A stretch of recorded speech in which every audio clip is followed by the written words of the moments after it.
जयललिता को भी अरेस्ट किया गया था, लालू प्रसाद यादव जो मुख्यमंत्री थे उनको भी अरेस्ट किया गया था, अभी रिसेंटली झारखंड के मुख्यमंत्री हेमंत सोरेन को भी अरेस्ट किया गया। लेकिन इन तीनों मुख्यमंत्रियों में एक चीज कॉमन थी कि इन्होंने अरेस्ट होने से पहले अपनी सीएम की पोस्ट से रिजाइन कर दिया था। लेकिन अरविंद केजरीवाल इंडिया के हिस्ट्री में पहले ऐसे मुख्यमंत्री है जो जेल जाने के बाद भी मुख्यमंत्री है, मतलब उन्होंने अब तक रिजाइन नहीं किया है। अरविंद केजरीवाल के अलावा आम आदमी पार्टी के कई और नेता भी जेल में हैं और इन सब लोगों को जेल में डाला गया है दिल्ली लीकर पॉलिसी के स्कैम के केस में।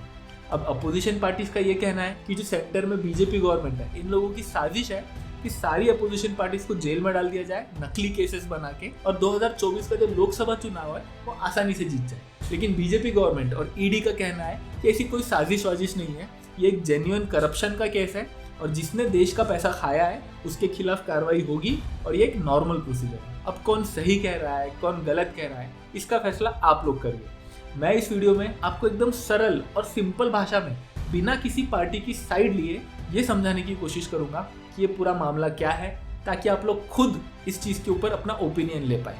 So let's start. अब बाकी स्टेट्स की तरह दिल्ली में भी हमेशा से दारू मिलती थी, लेकिन ये दारू को जो बेचने का और खरीदने का सिस्टम था ना, उसमें बहुत सारी प्रॉब्लम्स थी। तो इन प्रॉब्लम्स को सॉल्व करने के लिए अरविंद केजरीवाल की दिल्ली गवर्नमेंट ने सोचा कि यार क्यों ना हम एक नई पॉलिसी लेके आए जिसमें इन सारे प्रॉब्लम्स को सॉल्व कर दे और सबका फायदा होगा।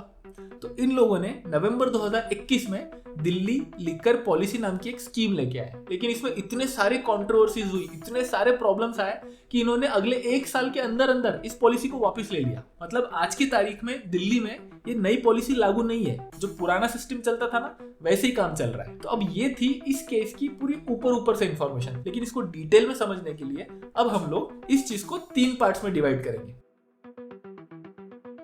तो पुराने सिस्टम में दारू फैक्ट्री में बनती है, उसके बाद वो एक होलसेल सप्लायर के पास जाती है, वो होलसेल सप्लायर आगे रिटेलर्स को देता था। रिटेलर्स मतलब वो दुकानदार जिनके पास से आम इंसान दारू खरीदती है। तो फैक्ट्री, होलसेलर, रिटेलर और फिर जनता, ये 4 स्टेप्स में दारू आगे बढ़ती थी। अब उस टाइम पे जो दारू की दुकानें थी, मतलब जो रिटेल शॉप्स थी ना, वो दिल्ली में थी 630, जिसमें से 65% दुकानें दिल्ली सरकार खुद कंट्रोल करती थी अपने किसी एजेंसी के द्वारा। ऐसी चलती थी पुरानी सिस्टम और सालों से ऐसी चलते आ रहा था। लेकिन इसमें बहुत सारी प्रॉब्लम्स थी। क्या? तो पहली प्रॉब्लम कि ये जो रिटेल शॉप्स थी, जो दुकानें थी दारू की, इस पे कस्टमर एक्सपीरियंस बहुत खराब रहता था। आपने देखा होगा कि दारू की दुकानों के बाहर लंबी लंबी लाइनें लगी रहती है, और खास करके मर्दों की। तो औरतों को और बच्चों को वहां से गुजरने में बहुत अनसेफ फील होता है। साथ में जो दारू की दुकानें रहती है उसके पास छोटे छोटे सिगरेट्स के ठेले, पान टपरी, प्लास्टिक ग्लासेस, कोल्ड ड्रिंक्स बेचने वाले छोटी छोटी गाड़ियां लग जाती है। उसकी वजह से उस एरिया का माहौल और खराब हो जाता है। दूसरी प्रॉब्लम, दिल्ली सरकार के हिसाब से इस पुरानी पॉलिसी में दिल्ली गवर्नमेंट को आने वाले जो पैसा है, रेवेन्यू, उसमें बहुत नुकसान हो रहा था। कैसे? पहली चीज कि जो दिल्ली के आसपास के नेबरिंग स्टेट्स है, हरियाणा और यूपी, वहां पे दारू पीने की मिनिमम एज है 21 साल। मतलब 21 साल से ऊपर के लोग दारू पी सकते हैं, लेकिन वही मिनिमम एज दिल्ली में थी 25 साल। मतलब ये जो 4 साल के लोग हैं, 21 से 25 साल, ये लोग बाहर जाके दारू खरीद के पीते थे। सिमिलरली दिल्ली की पुराने सिस्टम में एक रूल था कि कोई भी रिटेलर एक फिक्स्ड प्राइस से नीचे दारू नहीं बेच सकता, लेकिन हरियाणा में ये रूल था कि रिटेलर अपनी दारू पे डिस्काउंट प्राइसेस दे सकता है। तो दिल्ली और हरियाणा में तो ज्यादा डिफरेंस नहीं है, तो लोग दिल्ली में महंगी दारू खरीदने के बजाय बगल वाले हरियाणा में जाके सस्ती दारू खरीद के लेके आते थे। तो इससे दिल्ली सरकार को मिलने वाले टैक्सेस में घाटा होगा। साथ में जो रिटेल शॉप्स थी ना, वो किसी एक ब्रांड की दारू को पुश कर रही थी, क्योंकि उनको ज्यादा कमीशन मिलता था। उनकी सेटिंग थी उस ब्रांड के दारू मैन्युफैक्चरर के साथ, तो वो लोग अपनी सेटिंग करके एक ब्रांड की दारू ही ज्यादा से ज्यादा बेचते थे और बाकी के ब्रांड्स को लेवल प्लेइंग फील्ड नहीं मिल रही थी। एक और प्रॉब्लम थी इस पॉलिसी में कि दिल्ली के सब एरियाज में इक्वली डिस्ट्रीब्यूट नहीं हुई थी दारू की दुकानें। किसी एरिया में 2-3 दुकानें थी, तो किसी एरिया में एक भी दुकान नहीं थी। तो इस एरिया के लोग इस एरिया में आ जाते थे और वहां भीड़ बढ़ती थी। तो इसको भी सॉल्व करना था उनको। इन प्रॉब्लम्स के अलावा और भी बहुत सारी छोटी छोटी प्रॉब्लम्स थी, लेकिन इस वीडियो को सिंपल रखने के लिए हम लोग ये सिर्फ मोटे मोटे प्रॉब्लम्स को कवर करेंगे। अब नवंबर 2021 में ये नई पॉलिसी बनके तैयार हो गई। अब इसने पुरानी प्रॉब्लम्स को कैसे सॉल्व किया? सबसे बड़ा प्रॉब्लम था कि जो कस्टमर एक्सपीरियंस है वो बहुत गंदा है। तो इस प्रॉब्लम को सॉल्व करने के लिए दिल्ली गवर्नमेंट ने बोला कि हम दिल्ली को 32 इक्वल जोन्स में डिवाइड करेंगे और हर जोन का लाइसेंस हम प्राइवेट प्लेयर्स को देंगे। उनका मानना था कि ये खराब कस्टमर एक्सपीरियंस इसलिए है क्योंकि ये सारी दुकानें सरकारी ठेके हैं। जब हम इनको प्राइवेट प्लेयर्स को दे देंगे तो कंपटीशन की वजह से प्राइवेट प्लेयर्स इसको अच्छे से मैनेज करेंगे। जैसे प्राइवेट मॉल्स होते हैं, प्राइवेट कपड़ों की दुकानें होती है, एकदम पॉश होती है, वैसे दारू की दुकानें भी पॉश रहने लगेगी। तो उन्होंने दिल्ली को 32 इक्वल जोन्स में डिवाइड किया और हर जोन का लाइसेंस ऑक्शन किया। बोले कि प्राइवेट प्लेयर्स आके बिड कर सकते हैं और जो सबसे ज्यादा बोली लगाएगा उसको उस जोन का लाइसेंस मिल जाएगा और फिर वो उस जोन में दुकानें खोल सकता है। तो इस चीज से वो प्रॉब्लम भी सॉल्व होगी कि दारू की दुकानें इक्वली स्प्रेड नहीं थी पहले दिल्ली में, तो अब हर एरिया में इक्वल नंबर ऑफ दुकानें रहेगी और सारी प्राइवेटली ओन रहेगी। अब लाइसेंस मिलने के बाद अगर किसी प्राइवेट प्लेयर को दुकान खोलनी है तो उसके लिए भी कंडीशंस थी कि दुकान का साइज कम से कम 500 स्क्वायर फीट होना चाहिए, ताकि अगर दुकान छोटी सी रहे तो लोग बाहर लाइन लगा लेते हैं। तो दुकान 500 स्क्वायर फीट की रहेगी तो लोगों को अंदर खड़े रहने के लिए जगह मिलेगी और बाहर रोड पे गंदगी नहीं होगी। साथ में दुकान में सीसीटीवी कैमरेज होनी चाहिए, दुकान में एयर कंडीशनर होना चाहिए, दुकान की लाइटिंग अच्छी होनी चाहिए, मतलब ब्राइट होना चाहिए। ऐसा आप अंधेरे में खुफिया दुकान नहीं चला सकते। साथ में जो दुकान के बाहर जो लॉ एंड ऑर्डर के प्रॉब्लम्स आते हैं, मतलब पार्किंग में लोग कहीं भी गाड़ी लगा देते हैं, छोटी छोटी दुकानें खुल जाती है, या लोग शोर मचाते हैं तो बाहर आसपास रहने वाले जो रेसिडेंशियल एरिया है उनको तकलीफ होती है। तो दिल्ली सरकार ने बोला अगर किसी भी रेसिडेंशियल एरिया से किसी दुकान की कंप्लेंट आती है तो हम उनका लाइसेंस कैंसिल कर देंगे। दूसरा प्रॉब्लम ये था कि जो दिल्ली की शराब की दुकानें थी वो कम्पीट नहीं कर पा रही थी हरियाणा और उत्तर प्रदेश की दुकानों से, क्योंकि उन लोगों की एज थी 21 साल, इनकी थी 25 साल, और साथ में वो लोग अपने दारू पे डिस्काउंट दे पा रहे थे, लेकिन दिल्ली वाले लोग डिस्काउंट नहीं दे पा रहे थे, उनको फिक्स प्राइस पे बेचना पड़ रहा था। तो नई पॉलिसी के अंदर दिल्ली सरकार ने बोला कि हम लोग हमारी दारू पीने की एज 25 साल से 21 साल कर रहे हैं, बाकी के स्टेट्स के जैसे। तो ये पॉइंट बहुत इंपॉर्टेंट है, आप इसको ध्यान में रखना, क्योंकि इसी पॉइंट से बाद में प्रोटेस्ट शुरू होते हैं। तो 21 साल इन्होंने कर दी दारू पीने की एज। साथ में इन्होंने बोला कि जो फिक्स प्राइस पे बेचने का रूल था वो हम हटा रहे हैं, अब दिल्ली के दुकानदार भी अपने दारू पे डिस्काउंट प्राइस लगा सकते हैं, डिस्काउंट दे सकते हैं। तीसरी प्रॉब्लम थी कि जो रिटेल दुकानदार थे वो किसी एक ब्रांड की दारू को पुश करते थे, क्योंकि उनकी सेटिंग थी मैन्युफैक्चरर के साथ, सेम लोग मिलकर रिटेल और फैक्ट्री चला रहे थे। तो दिल्ली गवर्नमेंट ने बोला कि जो भी रिटेल के लाइसेंसेस लेगा उनका कोई कनेक्शन नहीं हो सकता मैन्युफैक्चरर के साथ, और कोई भी एक कंपनी 2 से ज्यादा लाइसेंस नहीं ले सकती। मतलब ऐसा ना हो कि आप ही लोगों ने सारे लाइसेंस ले लिए और अपनी मोनोपोली चला रहे हैं। तो उन्होंने ये रूल रखा कि रिटेलर और मैन्युफैक्चरर और होलसेलर के बीच में कोई कनेक्शन नहीं होगा, ताकि इनका बाद में जाके कोई सेटिंग ना हो। तो इन सारी कंडीशंस के साथ दिल्ली को 32 जोन्स में डिवाइड किया गया और हर जोन के लाइसेंस की मिनिमम कीमत रखी गई 221 करोड़ रुपए। अब सिर्फ दिल्ली के लोग नहीं आए बोली लगाने, पूरे इंडिया से, साउथ के स्टेट से, नॉर्थ से, हर जगह से लोग आए बोली लगाने के लिए।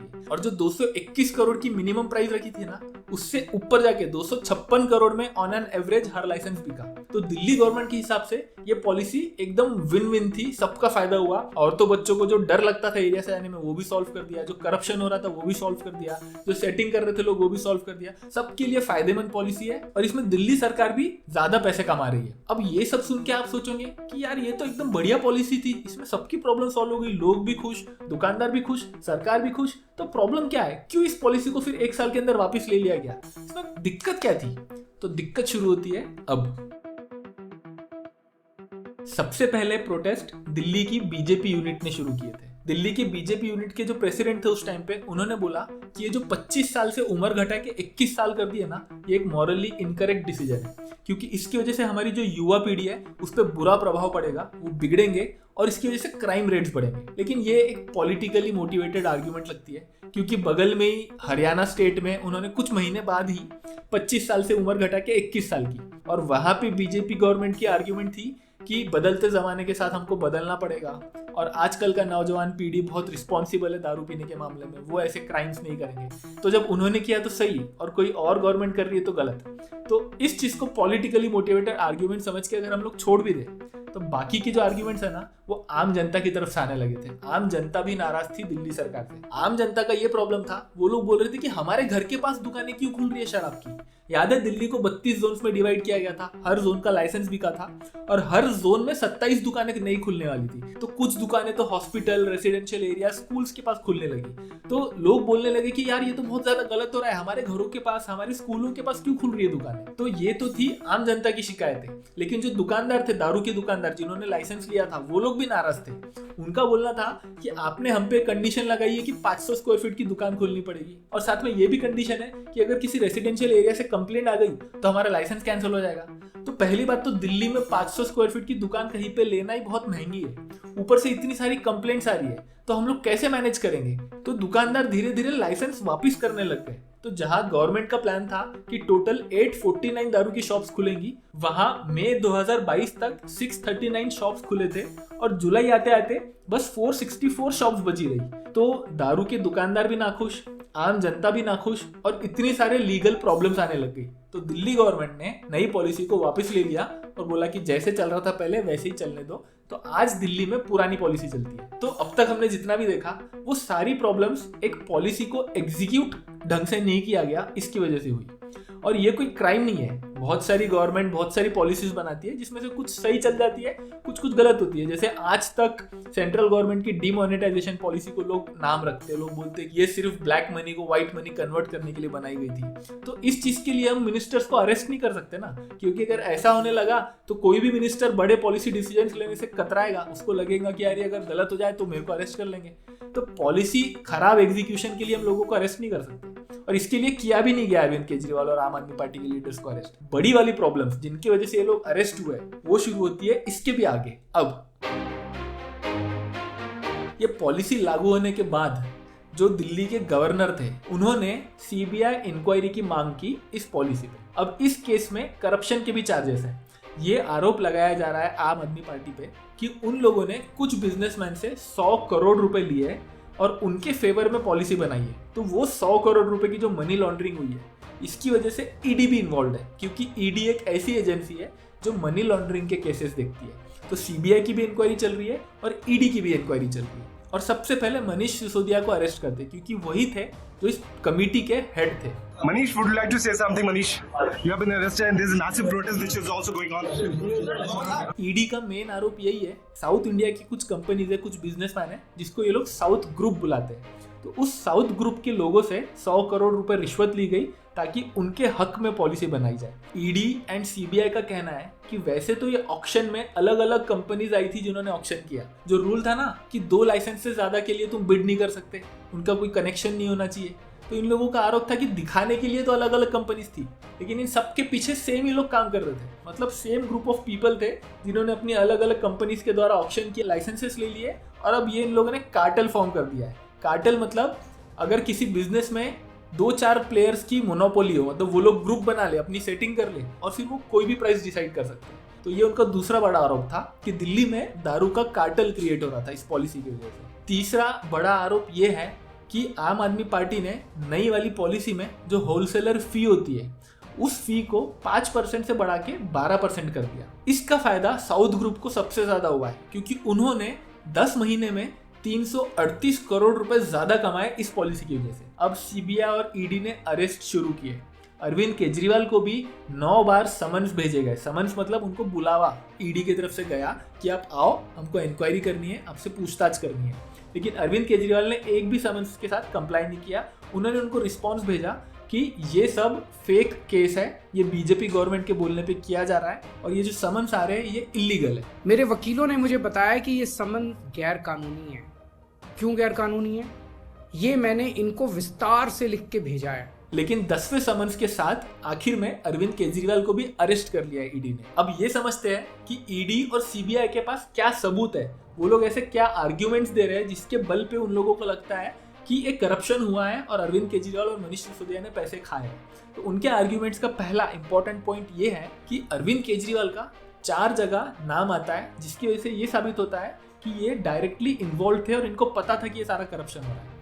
उन 4 जगह में से एक जगह ये है कि जो मनीष सिसोदिया के सेक्रेटरी थे पहले, उन्होंने ईडी को बयान दिया है कि पॉलिसी में कई सारे चेंजेस किए गए जिसका डिस्कशन कोई भी मीटिंग में नहीं हुआ। और मनीष सिसोदिया ने मेरे को डायरेक्टली एक पेपर थमा दिया था, उस पेपर पे लिखा था कि क्या चेंजेस करने हैं। और ये सब चीज़ें हुई अरविंद केजरीवाल के घर पे, मतलब अरविंद केजरीवाल को भी पता है कि क्या हो रहा था। सेकेंड आर्ग्यूमेंट ये है कि ये जो साउथ ग्रुप था, उस साउथ ग्रुप का एक मेंबर है, उस मेंबर ने भी इनको बयान दिया है कि अरविंद केजरीवाल इसमें इन्वॉल्व है। ऐसे ही और कुछ लोगों के और स्टेटमेंट्स हैं जिसके बलबूते पे ईडी बोल रही है कि हमारे पास डायरेक्ट सबूत है, कुछ व्हाट्सएप चैट्स है, कुछ फेस टाइम पे की गई बातें हैं जिसकी वजह से हम ये साबित कर सकते हैं कि अरविंद केजरीवाल और मनीष सिसोदिया इस केस में इन्वॉल्व थे। जो मैंने बताया था कि एक साउथ ग्रुप के मेंबर है जिन्होंने अरविंद केजरीवाल के खिलाफ स्टेटमेंट दिया है, तो उस साउथ ग्रुप के मेंबर का नाम है शरद चंद्र रेड्डी, जो अरबिंदो फार्मा करके कंपनी है उसके डायरेक्टर है। तो जब अरविंद केजरीवाल के खिलाफ उनसे सबसे पहले स्टेटमेंट ली गई थी तो उन्होंने कुछ भी नहीं बोला था, अरविंद केजरीवाल का नाम भी नहीं लिया था। उनके घर पे रेड हुई थी, उन्होंने कोई नाम नहीं लिया। उसके बाद उनको अरेस्ट किया गया और 6 महीने वो जेल में रहे। अब 6 महीने जब वो जेल में थे तब भी उनसे 9 बार स्टेटमेंट्स ली गई, उन्होंने अरविंद केजरीवाल का नाम नहीं लिया। लेकिन आखिर में 10th स्टेटमेंट में उन्होंने अरविंद केजरीवाल का नाम लिया। तो अब अरविंद केजरीवाल का कहना है कि आप इतना प्रेशर किसी पे डालोगे, इतना फोर्स करोगे तो आखिर में आदमी टूट के बयान दे ही देगा कि हाँ भैया आप जो बोल रहे हो सही है। जो पहले के 9 स्टेटमेंट्स है उसको आप कंसीडर क्यों नहीं कर रहे? आप आखिरी स्टेटमेंट जो मेरे खिलाफ है उसी को कंसीडर कर रहे हो, ये तो गलत बात है। प्लस आम आदमी पार्टी का बहुत बड़ा पॉइंट ये है कि जब शरद चंद्र रेड्डी को अरेस्ट किया गया था उसके 5 दिन बाद उनकी जो कंपनी है अरबिंदो फार्मा, उस कंपनी ने बीजेपी को 5 करोड़ रुपए का चंदा दिया है, इलेक्टोरल बॉन्ड्स दिए। इसके अलावा इसी कंपनी ने आगे जाके 25 करोड़ रुपए के और इलेक्टोरल बॉन्ड्स बीजेपी को दिए। कि शरद चंद्र रेड्डी और अरबिंदो फार्मा का मालिक गिरफ्तार होने के बाद 55 करोड़ रुपए के इलेक्टोरल बॉन्ड्स दिए भारतीय जनता पार्टी। तो अरविंद केजरीवाल और उनकी पार्टी का ये कहना है अब शरद चंद्र रेड्डी की कंपनी से इलेक्टोरल बॉन्ड्स लेने के बाद उनको गवर्नमेंट का अप्रूवर बना दिया गया और उनको बेल भी दे दी गई और अरविंद केजरीवाल के खिलाफ स्टेटमेंट ले लिया गया। तो आम आदमी पार्टी का यही कहना है कि बीजेपी जो सब कुछ कर रही है, लोगों पे प्रेशर डाल के पैसे खा रही है उनसे, और उनसे जबरदस्ती मेरे खिलाफ स्टेटमेंट्स निकलवा के मेरे को अरेस्ट किया गया। तो ये सब एक साजिश है। आम आदमी पार्टी का ये भी कहना है कि ईडी कब से बोल रही है कि 100 करोड़ रुपए लिए, 100 करोड़ रुपए लिए, और कितने टाइम से लोगों को जेल में डाल के रखा है, लेकिन आज तक आप प्रूफ नहीं कर पाए कि ये 100 करोड़ रुपए कहाँ गए। कहीं तो होगा इसका कोई सबूत, आप वो तो लेकर आओ। कई रेड मार चुकी हैं, कई लोगों को गिरफ्तार कर चुकी हैं, लेकिन अभी तक एक भी पैसे का हेरफेर कहीं नहीं मिला। अगर भ्रष्टाचार वाकई हुआ है तो इतने करोड़ों रुपए गए कहाँ? क्या सारा पैसा हवा में गायब हो गया? अभी रिसेंटली सुप्रीम कोर्ट ने भी बोला है, जब वो संजय सिंह को बेल दे रहे थे, कि ये जो मनी लॉन्ड्रिंग का आरोप लगाया जा रहा है इसका कोई आज तक प्रूफ नहीं दिया गया है, कोई मनी ट्रेल एस्टेब्लिश नहीं की गई है। मतलब किसके अकाउंट से पैसे निकले हैं, क्या ये लोग सही में इन्वॉल्व है, आप ये साबित नहीं कर पाए। By the way Arvind Kejriwal का ये भी कहना है कि अब तक सीबीआई 31,000 पेजेस फाइल कर चुकी है, 294 विटनेसेस को एग्जामिन किया है। ईडी ने भी लगभग 25,000 पेजेस फाइल किए और 162 विटनेसेस को एग्जामिन किया है। और इतने सारे पेजेस फाइल करने के बाद, इतने सारे विटनेसेस को एग्जामिन करने के बाद भी इन लोगों के पास सबूत है, कुछ लोगों के स्टेटमेंट्स जो प्रेशर डाल के भी लिए जा सकते हैं, कोई ठोस सबूत नहीं है। तो ये आम आदमी पार्टी की तरफ से मेन आर्ग्यूमेंट है कि इसीलिए इन लोग बोल रहे हैं कि ये एक नकली केस है सिर्फ हमको फंसाने के लिए। आम आदमी पार्टी का कहना है कि आज अगर हमारे लीडर्स बीजेपी ज्वाइन कर लें तो हमारे सारे केसेस भी हट जाएंगे और हम सब दूध के दूल्हे हो जाएंगे। आज अगर वो दोनों मेरा साथ छोड़कर बीजेपी में चले जाते तो आज वो जेल में नहीं होते, जैसे कि पास्ट में भी हुआ है। फॉर एग्जाम्पल शुवेंदु अधिकारी जो 2017 में तृणमूल कांग्रेस में थे, उनको कई बार ईडी ने समन्स किया था, पर जब उन्होंने बीजेपी ज्वाइन कर लिया तो उनके केसेस में कोई प्रोग्रेस नहीं हुई। ये सेम चीज हुई है अशोक चौहान के साथ, छगन भुजबल के साथ और भी बहुत सारे लीडर्स के साथ। तो इसीलिए आम आदमी पार्टी का कहना है कि अगर हमारे लीडर्स भी बीजेपी ज्वाइन कर ले तो ये सारे केसेस खत्म हो जाएंगे, ये ईडी सीबीआई के सब लफड़े खत्म हो जाएंगे। इसलिए सब नकली केस है, मतलब सिर्फ हमको प्रेशर डालने के लिए हमारे पे केस बनाए जा रहे हैं। इंडियन एक्सप्रेस न्यूज़पेपर ने अभी एक इन्वेस्टिगेशन की कि 2014 से लेके अब तक टोटल 25 अपोजिशन लीडर है जिनके ऊपर करप्शन के केसेस लगाए गए थे, लेकिन जैसे ही उन्होंने बीजेपी ज्वाइन कर लिया वो सारे केसेस या तो बंद कर दिए गए, या तो उनके ऊपर कोई प्रोग्रेस नहीं हो रही, या तो वो हॉल्ट में है।